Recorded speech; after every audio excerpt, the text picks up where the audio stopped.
হাসরেতে নবী ছাড়া নাই রে উপায় নাই, হাসরেতে নবী ছাড়া নাই রে উপায় নাই, ওই কবরে নবী ছাড়া নাই দরদি নাই, ওই কবরে নবী ছাড়া নাই দরদি নাই।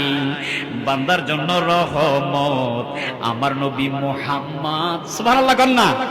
আমার নবী কি আমাদের জন্য গজব না রহমত, নিয়ামত না কিয়ামত? বান্দার জন্য রহমত আমার নবী মুহাম্মদ, দুজাহানে আর কি আছে এমনই সম্পদ। কথা কোন ঠিক না ঠিক? মিম্মা ইয়াজমাউন, সবচেয়ে বড় নিয়ামত বড় সম্পদ হচ্ছে আমাদের নবী। কথা কোন ঠিক না ঠিক? আরে দুজাহানে আর কি আছে এমনই সম্পদ, বলেন দুজাহানে আর কি আছে এমনই সম্পদ।